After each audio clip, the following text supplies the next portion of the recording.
ఇక్కడ ఇన్స్యూరెన్స్ అనే పార్ట్‌కొస్తే, వాళ్ళ ఎంత పర్సెంటేజ్ వరకు ఇన్స్యూరెన్స్ క్లెయిమ్ జేసుకునే పాసిబిలిటీ ఉంటది? మళ్ళీ ఒకవేళ కస్టమర్‌కి ఏమన్నా కార్ డ్యామేజ్ అయ్యింది.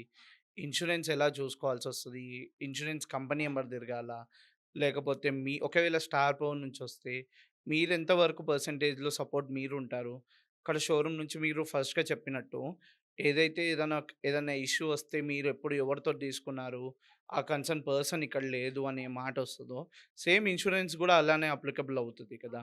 సో, ఇక్కడ మేజర్‌గా కస్టమర్ ఎటువంటి జాగ్రత్తలు ఇన్స్యూరెన్స్‌కొచ్చేసి సార్, ఇప్పుడు ఒక వెహికల్ ఇప్పుడు న్యూ వెహికల్ తీసుకుంటున్నారు గదా! దానికి ఇన్స్యూరెన్స్ అనేది ఒక 1 ఇయర్ గాని, 2 ఇయర్స్ గాని తీసుకుంటారు. ఆ 1 ఇయర్‌కొచ్చేసి షోరూమ్‌లో ఎలా ఉంటుందంటే సార్, ఇప్పుడు మనకి షోరూమ్‌లో వాళ్ళు వెహికల్ పైన ఒక 90%, 80% ఇస్తారు. ఒక 20,00,000 అంటే 42,000 గాని, 1,00,000 గాని ఒక 1,50,000 షోరూమ్ నుంచి వచ్చింది ఇన్స్యూరెన్స్. మన దగ్గరకొస్తే 70% ఇస్తాం సార్ ఆ ఇన్స్యూరెన్స్. అక్కడ 1,00,000 అంటే మన దగ్గర 70,000, 80,000లో క్లోజ్ అయిపోతుంది. మనం గూడా 2 ఇయర్స్‌కి వాలిడీ ఇస్తాం.